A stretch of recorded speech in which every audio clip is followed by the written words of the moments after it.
it actually didn't offend me that she said, he's launching a gym. Because I can understand at her age, maybe she heard gym instead of gin. What really hurt my feelings was, she's like, yeah, but you don't look like you work out. I said, thanks, Grandma. I mean, all this time I'm spending at the gym, I don't look like I work out more than my grandmother. That really got me going to the gym after that. So. Anything else? So my question is that, like you were working as an investment banker and then you shifted to your like being an entrepreneur. How that experience of yours being an investment banker helped in your initial business? Yeah, good question. First of all, those skills I learned as a banker in doing mergers, writing the business plan, which was perhaps the first thing we needed to raise the money to make it happen, was second nature to me because I did a lot of that as an investment banker. Second, I often say talking the talk when it comes to investor meetings, talking about multiples, exit multiples, growth strategies. Again, that was stuff I had done on behalf of other clients whose companies we were selling. Those skills really helped. And also that the concept of, investment bankers often talk a lot of stuff that is not necessarily true, but the one thing I did realize was the concept of creating a product that was valuable, a company that was valuable, and how that would be perceived in the marketplace, and what the components of that would be. I felt those are skills I utilize till today. So I feel pretty lucky that I slaved away 100 hours a week.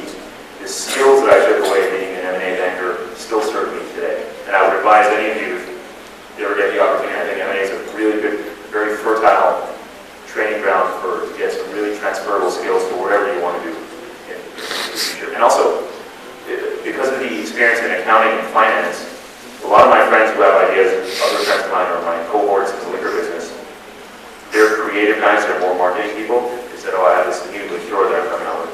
They've never looked at a spreadsheet or dealt with revenue or free cash flow in their lives. So the financial management angle is very important. So they don't have that experience that I did, luckily, as being a banker. Great questions, by the way. Anything else? Or? What percentage of your turnover is advertising? Good question.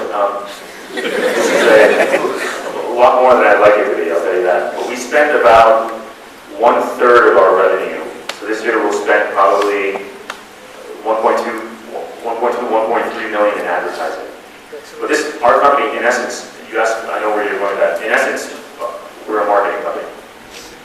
I own the brand, I own the trademarks. We have salespeople and we control the marketing. All the production is outsourced. So in essence, we're a brand building marketing company. So all our spending right now, which is, believe me, I wish I didn't have to spend that money, but we're going to spend that type of money on advertising because you have to get the word out. You have to let the benefits of your product be known. And our marketing budget is growing at 50 or 60% a year. Now the goal is at some point, advertising, sort of flatlines, it doesn't grow much, but revenue keeps growing, which is why liquor industry, alcohol, spirits businesses are some of the most highly valued businesses out there. Extremely high margin. At some point when you have a brand, it's a brand that keeps plugging along.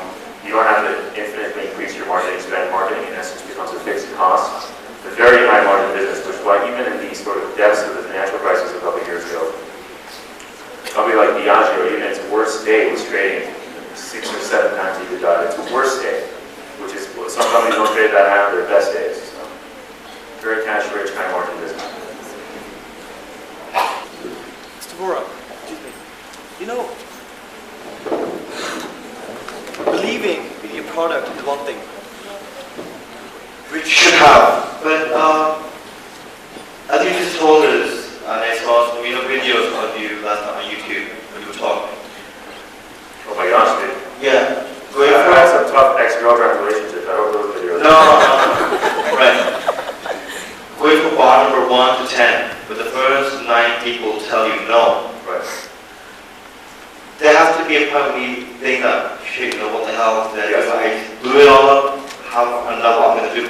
What is that one thing that keeps you going and tells you, I know you're going to say that, I know this is a good product and it will sell, but that's just not the thing. What's the thing that actually makes you go ahead and say, okay, let me try one more product today, one last product today, please.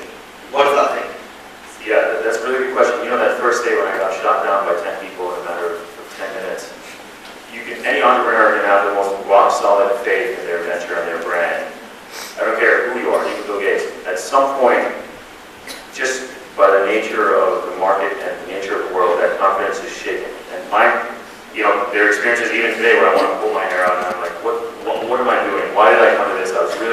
happy at JP Morgan. Life was good. Everything was great. Well, why did I choose to sort of? Am I such a sadist that I chose to, bring myself into this type of pain? So those still happen. But I would say what kept me going then was, one is, I like a challenge. I've never wanted to shy away from a good fight. So the guys were saying no to me, I was like, okay, there's a reason they're saying no. Whether it's, I'm not a pretty girl selling, or they have to fight other gyms. I thought there were things I could do that were within my control that could change the outcome. Now, if, for example, something happened where they banned the sale of gin worldwide for some reason, I probably couldn't do a whole lot about that. That would not be something within my control. But I felt the challenges that I faced so far in that day, there was an outcome, or potential outcomes that I could control. And I'll say the thing perhaps most important that kept me going then, as it does now, this is not just, I'm not just saying this to the people in the audience, but my parents would always say, look, we know this is going to succeed, but there's a small chance that it doesn't. You can come, we're here to support you. I have very, very generous, very loving parents. A lot of my friends don't have the backing or the support of, the very generous salary of the Indian government that my dad was could use to support me. So their support has been instrumental, because sometimes nobody who's not an entrepreneur can really understand what you're going through. And try to say, oh, this happened, nobody will understand, but it's just really reassuring to call mom and dad at any point in time and say, oh, the world sucks right now. I want to not do anything, I don't want to do anything. Just have that thought, be like, they're always very, very confident. Why did you get into this? And it's always the same conversation. Why did you get into this? Well, I thought I could do this for the gym. It's okay. What happened today? The guy said no. And then my dad was like, what type of person are you? You thought that every salesperson gets a yes every time? I was like, all right, that's a good point. He said, you got three no's, you got one yes. That's a pretty good hitting rate for your first day, whatever it was. So very, very calm, very methodically, it helped